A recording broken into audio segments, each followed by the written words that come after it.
thrilled and honored to be able to introduce a race car driver, an author, and a great mentor. Lyn St. James grew up in Willoughby, Ohio. She came to racing late. She was 27 years old when she went to driver's school to get her competition license. She was 45 years old when she raced in her first race at the Indianapolis 500 and became the oldest driver and the first and only woman to be Rookie of the Year. That age record was broken by Jimmy Johnson in May, but I doubt very much that he's going to race another 6 times at the Indy 500, which Lyn St. James did. So, she is a very distinguished driver, but more than that, she is a mentor to so many women in racing. She is changing the face of racing. It is that enormous importance that led her to receiving from the president of Ford Motor Company the Spirit of Ford Award last year, and this year, this Thursday night, she will be inducted into the Automotive Hall of Fame.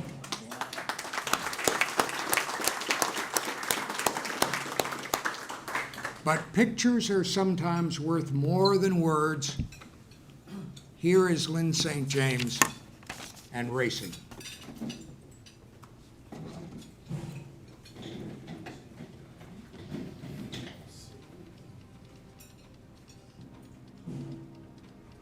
It's a really good video.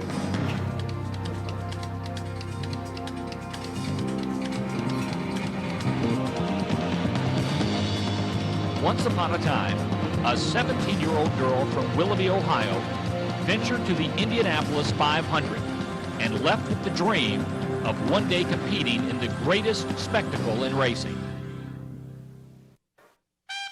I am living my dream. I have a very results-oriented kind of personality, and I'm very defined about what I want to do, and it's only been 4 years that I defined Indy as a goal. It was a dream for a lot of years before that, but to me, dreams are kind of things that you hang out there and you think, God, wouldn't it be neat someday? A goal is something I say, I'm going to do that, and so first it was the dream, and now it was the goal, and now I'm absolutely living it, and it's got to be the most exciting thing that's ever happened to me in my entire life. Ladies and gentlemen, start your engines. That dream required desire, persistence, and experience. Lyn St. James was willing to pay her dues and do whatever it took to make her dreams come true. The road to Indy is a difficult one. After all, Lyn did not just show up at the Speedway gates and expect to race. She earned her way to the Brickyard. The road began somewhat inauspiciously in 1974 at a track in West Palm Beach, Florida, where she drove her Ford Pinto into a lake and almost drowned. Most people would have called it quits, but not Lyn. She continued the pursuit of her dream as she climbed the amateur ranks of the sport. By 1978, she was competing at the national level of amateur racing. By 1979, she was racing professionally. Her career really began to take off in 1981 with the help of sponsorship from the Ford Motor Company. She began with the Mercury Capri, but quickly drove her way into higher, faster classes of racing. In 1984, Auto Week named her Rookie of the Year in the IMSA GTO division. The following year, she won her first professional race at Elkhart Lake, and then went on to win at Watkins Glen and Daytona. She has won the 24-hour race at Daytona twice and the 12-hour race at Sebring. She's competed at the 24 Hours of Le Mans and along the way set 31 national and international closed course speed records. Nothing worth striving for ever comes easy, and auto racing is no different. In auto racing, the difference between victory and disaster can be measured in milliseconds. Lyn has survived her share of on-track incidents, which include being rear-ended at 180 miles per hour at Riverside International Raceway in 1986. Amazingly, she crawled unhurt through the flames to continue her pursuit of Indy. Finally, in 1992, she returned to the Indianapolis Motor Speedway, not as a spectator, but this time as a driver. Just the second woman to attempt to qualify for the world's biggest race, she not only succeeded, but excelled. Lyn finished 11th in her first 500. Lyn St. James has received the 1992 Bank One Rookie of the Year Award for 1992.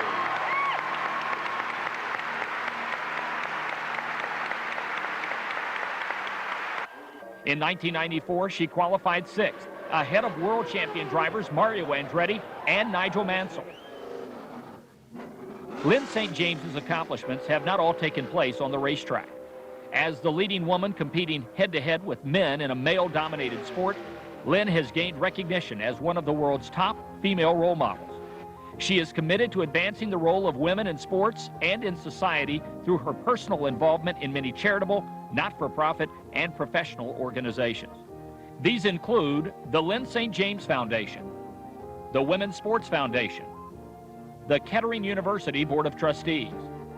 As an advocate for automotive safety and spokesperson for Drive Safer America campaign, as a spokesperson for Overcoming Together, and the Car Care Council. Her professional pursuits have included co-founder of Human Performance International, co-founder of the Women's Global GT Series, spokesperson and consumer advisor for Ford Motor Company, and television commentator for ABC, ESPN, and Showtime. She's even found the time to fly with the Blue Angels and the Thunderbirds, and has been a guest of Presidents Reagan, Bush, and Clinton at the White House. I found out that racing and being an athlete and a competitor is so self-centered. You are so focused on your own being, and quite frankly, that gets old after a while, and it doesn't balance you out. And so when I found out that, gee, maybe I could, through my efforts and through my knowledge and through my contacts or through my expertise, that I could help other young girls or other women athletes even, achieve their dreams and their goals. This was like incredibly powerful. Yes, it's a long way from Willoughby, Ohio to the Indianapolis Motor Speedway. But with drive, determination, and perseverance, Lyn St. James has pursued her dreams and been an inspiring role model to millions. Lyn believes a key ingredient to success is to believe in yourself and encourage others to believe in you. As the top female race car driver in the world, Lyn is not only changing the rules for women, but also redefining their roles and changing perceptions as well. Ladies and gentlemen, please welcome Lyn St. James.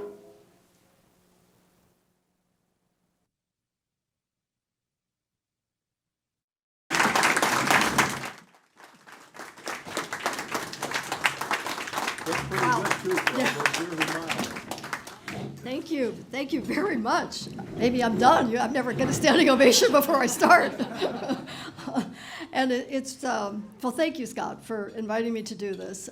We kind of been hanging out together for a number of years as a Pace Judge Award, and sometimes I show up at places, and that was one of them where I'm like, I'm not an engineer. Why do they really want me to do this? But I've learned that I listen well, I ask good questions, and actually got I learned a lot more, but I actually felt like I got pretty smart. So it's really great to be here. It's actually great to be back in Ohio. I left Ohio in 1970, and listening to that video, it's like people probably wonder, where in the heck's Willoughby, Ohio? And I figured this audience at least has some idea of where that is, But it is really nice to be back in Ohio and to be with you all. I did a little research on the Rotary, and I certainly, everybody's heard of it, but you still wonder, well, really, what is it? And so what I really sense is that you're giving in action wherever there's the need. And action is so critical. A lot of people talk about the things that are important, that needs to change, it needs to happen. But I realize and really have come to recognize that that's what you're all about.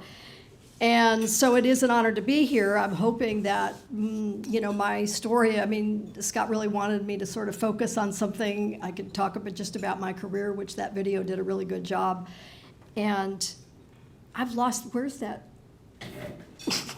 slide thing? After my earlier, just You making sure we all were. You need a new job, I think. We didn't do so well with that. But thank you, Scott. All right. Anyway, to talk about mentorship, and I feel like this is, I don't know, I don't want to say like I'm the preacher talking to the choir, but to a certain degree, that's what you do, your mentors in action by the way you give. As a race car driver and as an athlete, I don't know how, it came to me differently. I don't think people wake up saying, I want to be a mentor. I want to mentor others. I think we all want to make a difference. We want to make a difference for ourselves, right, to become successful. But then, there are that transition from success to then mentoring others really comes strange ways. And for me, the thing that really started and made a difference, I don't think we even need the slides, is that in 1981, when I got Ford as a sponsor, I thought I'd arrived. That was like this success where you become a factory driver aligned with a major OEM. And my first job with them was to drive from Los Angeles to New York City. This is in 1981, in March of 1981, in a Ford Escort on methanol fuel. Yeah, I made it. I actually did. From LA to New York, and it was American Energy Week, and it was when we were fighting the energy crisis. It was after the 70s. I'm like, what are we doing again? It wasn't electric powered, but it was methanol powered.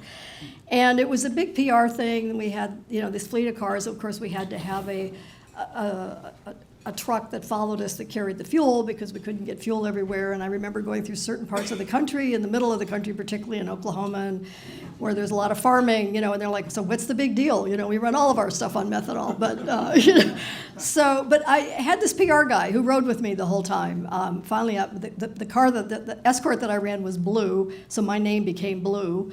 And this was when cell phones were like these huge things, right?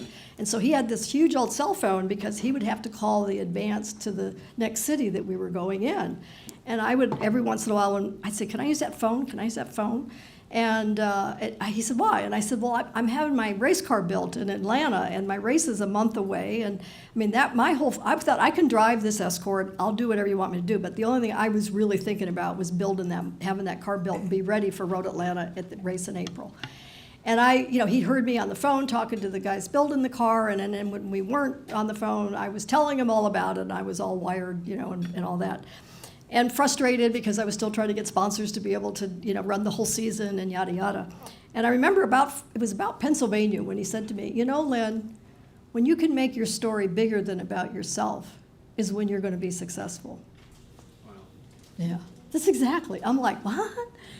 I didn't get it then. But it planted a seed in me, but I didn't get it because I'm like, what do you mean? If I don't get that race car done and I don't win races, Ford's not going to keep me. I mean, it was all about me. And as an athlete and as a business person, I mean, it is all about you. You're trying to be successful. So that was a critical moment for me that played out much later. Oh, good, I already hit that. So the sources of mentorship. Where are those sources of mentorship? It can come from some little piece of advice like that. It also comes from images. And I grew up, when I say I grew up, I think I became, a young adult in the 70s. And there's enough of you in this room that remember the 70s. And women in the 70s were living a completely different life and experience than they are now.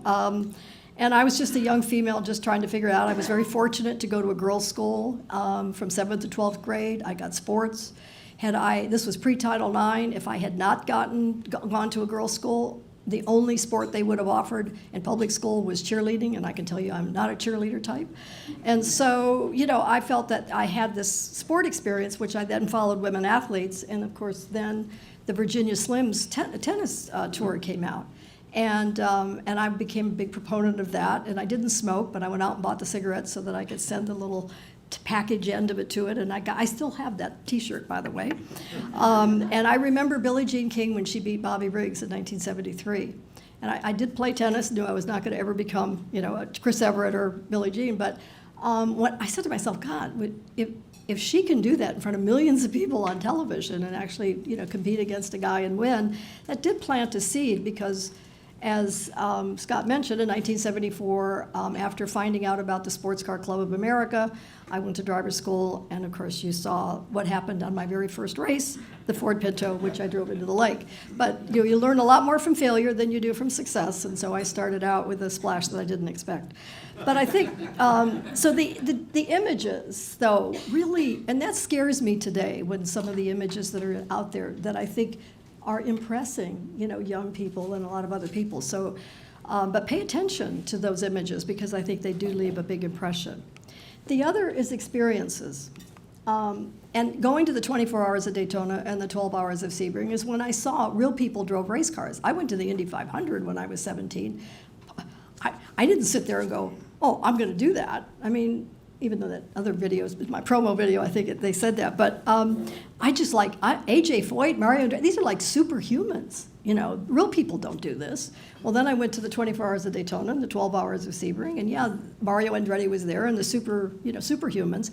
But I noticed at the back of the grid there were some Corvettes and there were some Porsches and there were what I call real people, and that's sort of, so this is all starting to formulate in my brain, and became a source of my mentor. Something was mentoring me into pursuing something, and I pursued my passion. The Pinto was an affordable, eligible race car. It was also my street car, which I drove back and forth to work during the week. It's called showroom stock, which has become pretty popular today. I mentioned I got Ford as a sponsor. I wrote them letters for 3 years, and from about 1978 to 1981. And they hired me, and I think they hired me because they said, if we don't do something, this woman's driving us crazy. So, but I was fortunate to have that opportunity, and I had them as a sponsor for 15 years on 1-year contracts and negotiate. I did not have an agent. I had my own business experience, and so I represented myself. I started a company called Creative Images, and I'd write about Lyn St. James can do all this. And then I thought, I can't sign this Lyn St. James. I mean, it sounds rather boastful. So I used to make up people's names that worked for my company that didn't exist to make the company look bigger, could talk. So you have to be creative as you are going through your passion and pursuing your passion. But fortunately, I started having victories and was able to keep Ford as a sponsor. I also set some records at Talladega. Got to race at Le Mans. I mean, all of these things you're building. It's like you guys building your business. I'm building my brand, but I'm building my experience as a race car driver. Still haven't figured out that other piece that gentleman said to me in 1981 until I went to Indy. When I got so much fan mail after Indy, I'd never experienced anything like it. And so much of it was like asking for advice. I thought, I just can't sign. Oh, go for it, Lyn St. James, and send him an autograph. These people want information, and I don't know who they are. So that was when the thing started. Plus, I also got to become involved with the Women's Sports Foundation, and I met Billie Jean King. And if you've ever met Billie Jean King, within 5 minutes, you are convinced you're going to change the world. I mean, and if you don't, you're not worth standing on this earth. I mean, she's just such a powerful, powerful force. And that's when I started, well, this is about me winning races, and then how I'm trying to give advice to people. I mean, I was lost. To be honest, I was lost. And I actually had a basketball coach who helped me. And he said, Lyn, you have to have a purpose and a vision. And so I created my own vision statement and my own purpose statement, which was to live my life with passion, to being authentic in all my relationships and reaching my potential in every way, physically, mentally, and emotionally, and to support others by listening to them, fulfilling their needs, and creating joy whenever possible. Words are powerful, and they don't come easy. I mean, this took me about a month to get me. Expand my horizons, seek personal growth, bring people together, and both lead and follow by example with intention and integrity to change the world. So I wrote that, but that's pretty good, isn't it? I was really, to do this PowerPoint, I had to pull that out, and it was like kind of reminded me, So, but it really did give me clarity because, as you all know, you get pulled, you get distracted, you get so easily over here, over there, I want to do, and how do you stay focused? How do you continue to be able, and of course, all along, I'm also continuing to be this race car driver because I still wanted to win the Indy 500. I still had very, very hard goals. But the responsibility, people, when I get interviewed, they ask, did this become a burden, this sort of weight on your shoulders that you're trying? I said, no, it did become bigger than me, and I did sense this was a responsibility. This isn't just about me. I mean, when I strapped myself in the race car at Indy, I realized that I have to do everything I can, but it's for the team, it's for my sponsors, and it's for all those fans out there and all those people. So it grows. It helps it grow and expand you, and I feel that you all do this and know this. Also, this authenticity bit, because and this is the hardest thing for me to mentor others. When I talked to young drivers, and I'll mention Danica Patrick, actually, because she was one of the ones I mentored from the time she was 14 years old. But, she even said on Letterman's show that I had said to her, and she was 16 at the time, who are you? Who authentically are you? And she's like, how do you know that when you're 16 years old? And I realized I wouldn't have known that at 16 either. But these kids that are out there pursuing the sport, they have to know. Authenticity is really, and you have to create who you authentically are. And so for me, I would evolve from race car driver to teacher, yes, to mentoring others. And then I became a mother. I actually married a gentleman that had a 9-year-old daughter, and my friends say, leave it to you, have an instant child. But anyways, but I became a mother, and that was a whole different dynamic of understanding authentically who I was.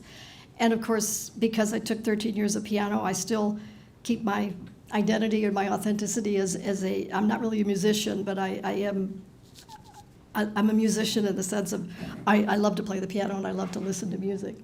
So I try to, dynamics, we aren't all, people label us. It's so easy to label us. I'm the race car driver. It doesn't begin and end there. You're the author. In fact, it's confusing to other people sometimes, like, how can you do all that? You all have different dynamics. But all of those things they're your mosaic that you can share with others and help empower others, I think, to understand that they can be also more than one thing. Other sources of mentorship are leadership, and the leadership of support. I would never have been able to pursue what I was able to accomplish without the yeses, and they were far and few between than the no's, let me tell you. But some of the yeses were this gentleman that I'm photographed with is the Walter Hayes, who was the then Vice President of Public Relations for Ford Motor Company, who had come over from the UK. And when we met, that was what made the difference in me getting my Ford sponsorship initially. And I know that there were times when there were meetings that were like I didn't win my first race till 1985 with Ford. I got them in 1981. I had to renew those contracts, 81, 82, 83, 84. They're like, do we really need her? Because I was the token. Do we really need her? She hasn't won yet. He knew that it was in me. He knew that I was also delivering other things for Ford Motor Company. So those voices of leadership really help build not only your success, but your ability to mentor others, to be that voice in the room, to be willing to stand up for somebody when it isn't gonna maybe be the popular thing to do. And the other was Dick Simon in this one, who was that team owner who believed in me. Dick gave me the opportunity to drive an Indy car because I only wanted to drive an Indy car. I wanted to drive perfection. I didn't think I'd ever be able to race it, but I wanted to drive it. And he gave me that opportunity in Memphis, Tennessee. I didn't even know there was a racetrack there. I drove it for the whole day. He told the crew guy, put 10 gallons of fuel in it. I had to run 10 laps, bring her back in, put 10 gallons of fuel, and that way that the fuel would stay stable, the weight would stay, much more stable and not change much. And just let her run. And he left. I couldn't believe it. And he came back at the end of the day, and I was running pretty good by the end of the day. It was horrible at the beginning. But I got out of the car, and he looked at me and he said, we can do this. He didn't say, you can do this. He said, we can do this.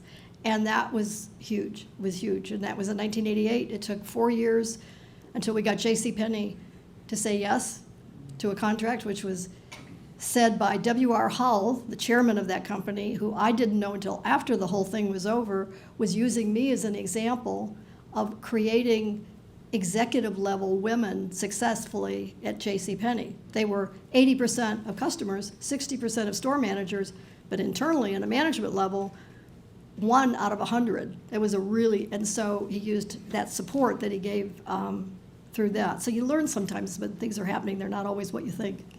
So leadership support is very important for mentoring. And then communication. I learned that through the Women's Sports Foundation with Billie Jean. I created events where I would bring women that were successful in other industries, particularly in male-dominated industries, to be able to share their experiences to help women in motorsports. And then I created my own program called the Lyn St. James Driver Development Complete Driver Program. Too many words. And we over a 25-year period, we mentored 230 females from 33 states and 7 countries that came to the program. And so I'm very proud of that. And that best success out of all of those 230 was Danica Patrick, who obviously you all have heard of and went on to huge success. So, then I learned mentors show up. I got Billie Jean King to actually come to the Indianapolis 500 as the honorary starter on qualifying day, and it happened to be 2007 when 3 women were attempting to qualify. So thank God, you can't control everything.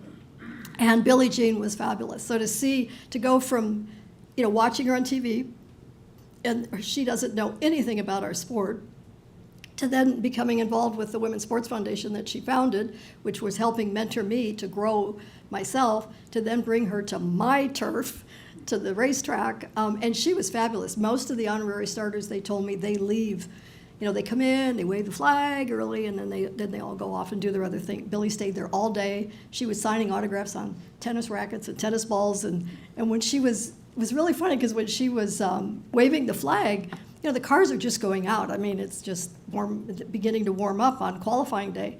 And she's out there and they want you to wave the flag. I said, but I guess I didn't tell her for how long. And so she's waving this green flag. And I mean, these cars start picking up speed, And I mean, she's out there like she's receiving, she got down there and she's waving. Most of them, they said they kind of jump back and can't, run away. So she really got into it. It was very emotional for me to have her there.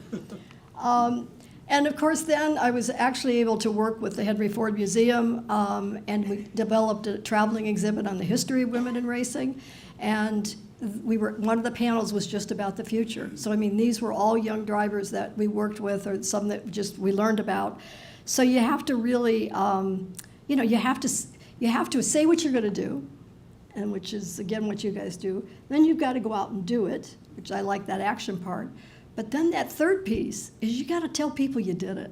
Because sometimes we assume that we've done something and then, the whole world knows, right? But the reality is because we work so hard to make it happen. And so, even though there's today with social media and PR, it's a lot easier, but it's still a missing piece sometimes that does miss. So I'm now proud, after all of these decades of doing this, things kind of got quiet, to be honest. The driver development program came to an end because people weren't as willing or able to show up. They all do it online now, and you can't teach what we teach online. So I got quiet for a while until last year, and I was able to show up. I don't know if any of you watched the Indianapolis 500 last year when they had a female team owner, Beth Peretta, with a female driver, which the female driver was not unique, but a female owner. And I think 60% of her team were women. And I was like, oh, it just was fabulous. I mean, the guy that did it, who was it? You know how you got goosebumps when you were reading that story? I got goosebumps just thinking about this and seeing this sort of collective women all in their race suits getting ready to go out there. And I walked up to them and I was trying to give them some advice, and then Beth and I hugged, and I said, I didn't realize how much I felt like the Lone Ranger for so long. I didn't feel that way when I was doing it. And now to see this, she goes, we're all in this together. This is for all of us. And as a result of that conversation that happened on the pre-race grid of the Indianapolis 500 last year, she and I got together, had a number of meetings, have created Women in Motorsports North America. We have collectively, with 40 other women and men, our male allies, we've now created Women in Motorsports North America to celebrate, to educate, and to grow the sport. And so we've got advocacy programs, we've got resource programs, we're putting on events. We've got a website that is a portal of information, and so we've really put the umbrella out for everybody to come into the sports. So sometimes it shows up again in a different way or different timing in a different format. So I have this quote that I love, and I think it's so appropriate. Never doubt that a small group of thoughtful, committed citizens can change the world. Indeed, it's the only thing that ever has. You probably all have seen this, have you? Mark and Mead, yeah. So the other, great influencer, I think, in mentorship is our words. Words are powerful, and we have to really believe them, and we have to act with them. I think, Scott, you told me about, Woody Hayes said, pay it forward? And one of my favorite is from the other famous Vince Lombardi, which everybody talked about. You always have to be prepared to, or you have to win, right? Winning is everything. You have to have the will to win. That's what everybody quotes him with. But I found a quote from him that says, you have to have the will to prepare to win, because it's really about preparation. And that changed me dramatically to realize the technology, the physical, everything that I thought, I was a winner up here, but I was not really ready in every way. So those are many sources of mentorship. It isn't just about, the one-on-one is great, but how much time do we always have to do that? So I think it's a matter of really pulling all those resources together. So I feel like I've been very blessed, extremely blessed. And as Scott said, this Thursday, I'm being inducted into the Automotive Hall of Fame, which I still have not been able to wrap my head around. So you guys are kind of my prelim for going to Detroit and trying to, really be a gracious recipient of something that is one of the most, if not the most prestigious award you can get in the automotive industry. So I love cars. I love to drive. God knows I love to drive fast. And that's how it all started. I got a lot of tickets, and my mom, this is not going to work. I had to find a legal safe place to drive, and that was on a racetrack. So I know you guys are doing your own mentorship, but that's kind of sharing how I was able to mentor and grow out of just being this individual athlete who liked to drive fast and found the legal safe place to do it. So thank you, and I'm very happy to answer questions. So we've got, I think, a few more minutes. Thank you. Not you yet. The guy behind you was first. You said, you made a very cogent comment that age 16, how do you know what you want to do? In your experience of mentoring over the years, at what point does a person's view of all the options become a focus to have the will to prepare to win? At what point? That's a good question. I'm going to have to repeat it because of the folks online. So I think the question is basically reiterating that at 16, how do you know what you really want to do and who you are and make that commitment? The thing that's the hardest is that it varies by individual. I mean, there is no magic pill that you can take to know that. But I think that's where the mentorship comes in. If you start to plant those seeds, I'll take the risk of using Danica as an example. When I met Danica, she was like the all-American, just the sweetest, beautiful, just really, just very, very simply put together and very committed to motorsports. She definitely was committed to the motorsports part. But she wasn't ready to understand who she was. She then tried to become something that she wasn't, which was this tough broad when she went over to the UK, which is what was needed for her competition experience.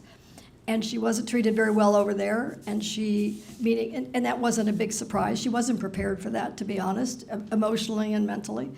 And she didn't realize how much she missed being a girl, because she'd been in this male sport primarily her entire life at that point. From 10 to 18, so let's say for 8 years. And then she went dramatically the other way, and posed in magazines and did silly stuff. So everybody evolves differently at different times, but I think if you have to really have that conversation often, because they'll evolve too. But there is no magic pill or magic number, so that you can't put pressure on a young person to say, figure it out. You got to figure it out now. You know, I mean, look at it. I didn't even start racing until I was 27, and I didn't understand. It took me almost 10 years to understand that I had to make this story bigger than me. So I think it's give people space and time, but have the conversation. You know, have the conversation. But it varies. Okay, gentlemen, yes. I was just, what was your motivation? Who was your mentor that you looked up to that kind of guided you that way? You know, I really didn't have a mentor in racing. What I did was I watched. I mean, once I mean, I'll never forget when I went to the 20. I mean, I did drag racing, and I liked being on the line and the Christmas tree, but it's over in 10 seconds. Back then, it was 10 seconds. But it was fun, but it was, and then you wait in line again, you know, so kind of like, you know. Christmas tree drive, Yeah, the Christmas tree, the lights that you, on a drag race where you're up there. And so that was cool, but it was like, it just went sour with me, you know, because I didn't like the whole deal.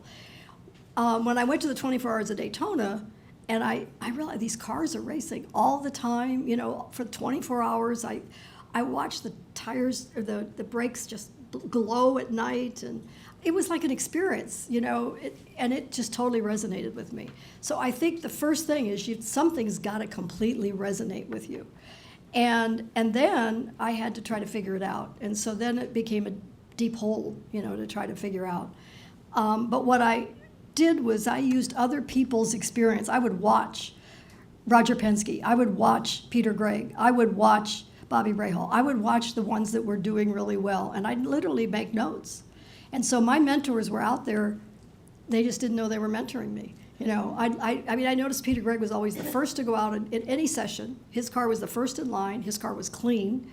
And his shop or his little garage area was always precisely, you know, laid out and set up. So, I mean, there were just things that so I just absorbed information out there. I really didn't have an individual mentor in my sport. I had them outside of the sport to help me develop into a pretty decent human being that I would pay attention to stuff like that, you know. But I didn't have one, unfortunately. I mean, maybe it's good because I didn't pick up a lot of bad habits or a lot of bad things, because sometimes people only know so much. They only know what they know, right? Everybody, you only know what you know. So I just took a little from here, a little from there.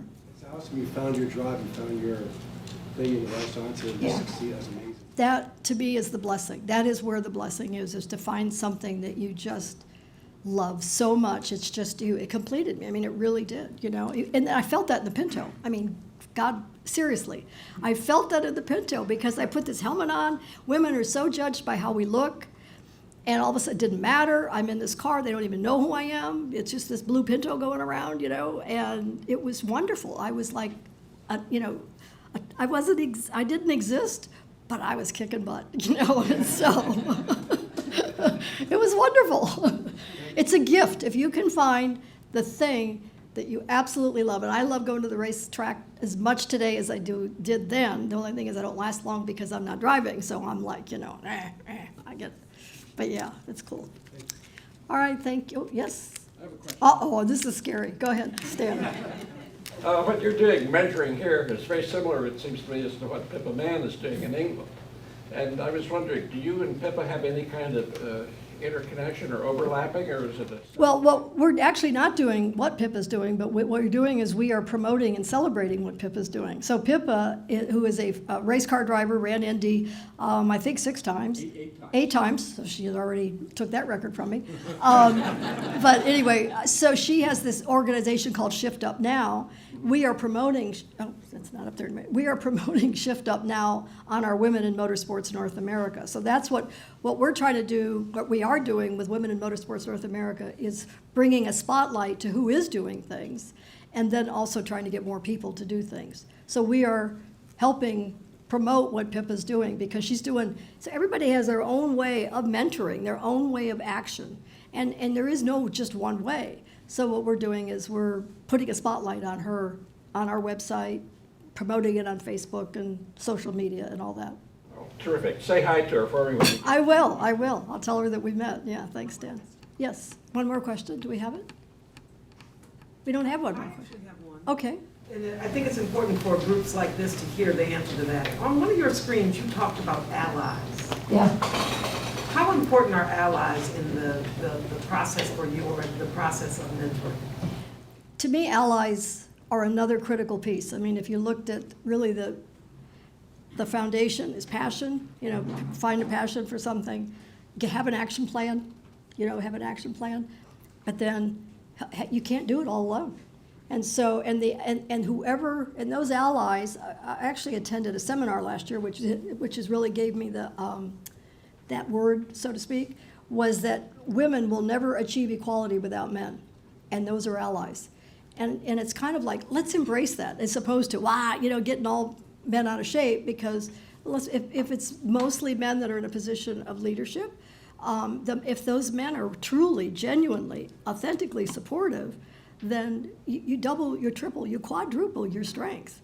So allies are critical. We have probably, out of our 40 working group, I think we have 10 allies, so it's like 1/4 of it. So definitely critical. One more question, Dana, sorry. Can you remember by Thursday night, I'm going to cite your own words, to be your authentic self, because it will shine through. And that's what they're honoring, remember. Thank you, yeah. Thank you. Yeah, I don't have notes or anything, but I just try to be organized today. Yeah, thanks. Thank you very much. Thank you.